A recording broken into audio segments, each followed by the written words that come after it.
I want to run you all through one of the most eerie stories I've read in a while. We know the Trump admin has been suppressing the release of files, over-redacting files to protect the Epstein class while accidentally leaving out the names of victims. But did you know that the Trump admin was likely tracking and stalking journalists back in 2019 who were trying to crack the Epstein case? This article reads, why was Trump's Justice Department tracking this top Epstein reporter? And this all originates with a Twitter thread from Julie K. Brown.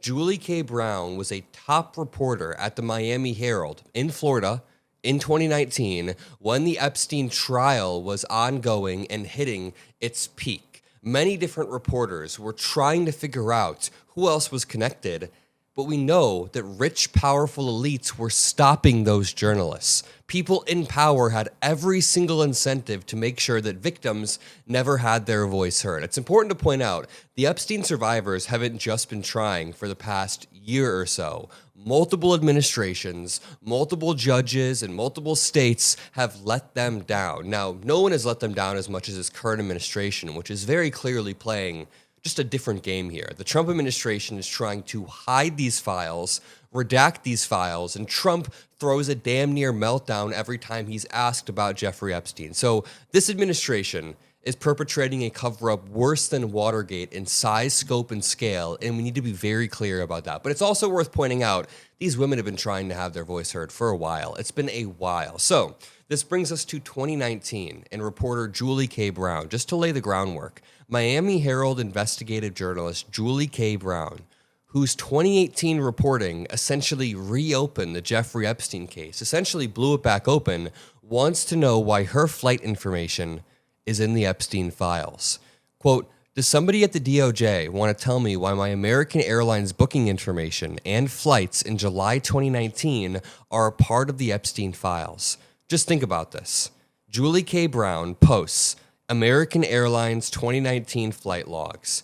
In order for these flight logs to be a part of the Epstein files attached to a grand jury subpoena, that means investigators must have been using this information. The government must have been getting this information and using it somehow. Quote, does somebody at the DOJ want to tell me why my American Airlines booking information and flights in July of 2019 are part of the Epstein files attached to a grand jury subpoena, as the flight itinerary includes my maiden name, and I did book this flight.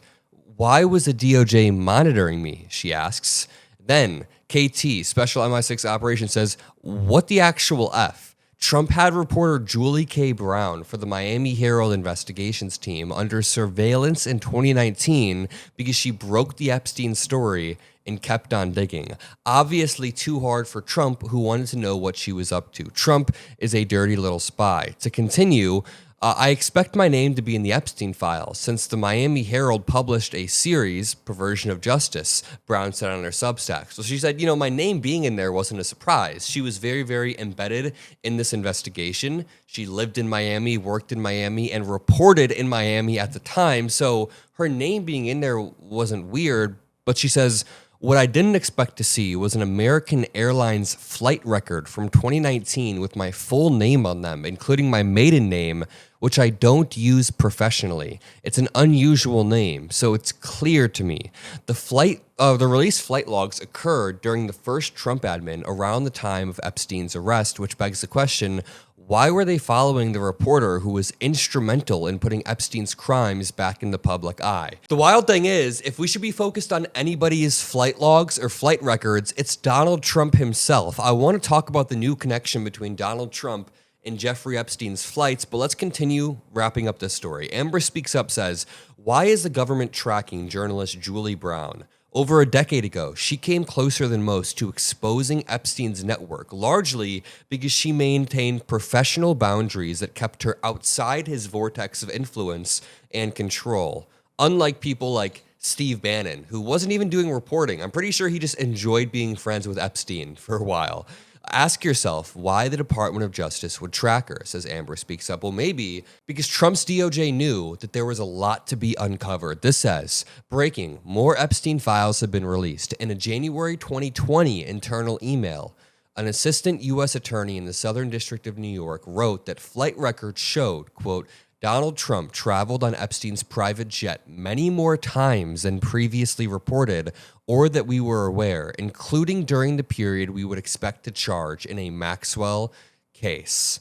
Again, quote, for your situational awareness, writes one assistant U.S. attorney in the Southern District of New York. They said, for your situational awareness, we wanted to let you know that the flight records we received yesterday reflect that Donald Trump traveled on Epstein's private jet many more times than previously had been reported or that we were aware, including during a period we would expect to charge in a Maxwell case. In particular, he is listed as a passenger on at least 8 flights between 1993 and 1996, including at least 4 flights on which Maxwell was also present. He is listed as having traveled with, among others, and at various times, Marla Maples, his daughter Tiffany, and his son Eric. On one flight in 1993, he and Epstein are the only 2 listed passengers. On another, the only 3 passengers are Epstein, Trump, and then 20-year-old blank, maybe Virginia Giuffre, I don't want to speculate.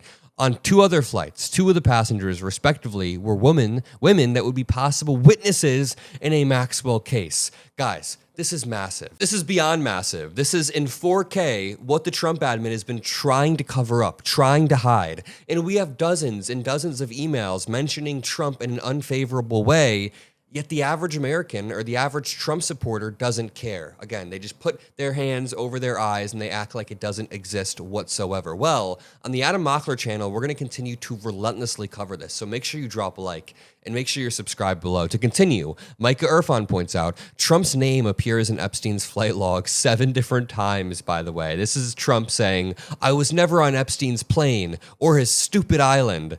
This wasn't even his most recent one. This is from back in July, but he just made a Christmas post that was equally as angry and weird. Debating Hip Hop says, they just released a bunch of Epstein files, and I scrolled through a flight log for 5 minutes and found Donald Trump in there 5 different times. I wonder why Trump was so worried about all of this coming out that he was reportedly tracking a journalist back in 2019. Every single act of creepy, eerie authoritarianism coming from this current administration is an attempt to consolidate power because they know they have betrayed the American people. They have betrayed the American people on food prices. That's why they hide the economic data and act like the economy is completely fine when it's not. They betrayed the American people on the Epstein files. That's why there's not just a lack of transparency. They are like, what do you call it when you redact everything? They're just blacking everything out. Tracking journalists, this is some crazy mafia shit. When it comes to Trump's health, we're very clearly not in the know. This is the least transparent administration ever, and it's obvious why. If they can suppress the press, if they can stop universities from churning out smart, critically thinking, engaged students, if they can stop any sort of transparency from the media, the press, students, activists, then they can continue to consolidate power. That is their goal. That is what we have to stop. If you want to help us in this mission to stop it, make sure you drop a like and subscribe to the Adam Mockler feed. Keep pushing back. Keep your eye on the ball. Stay focused on the truth. I love you all, and peace out.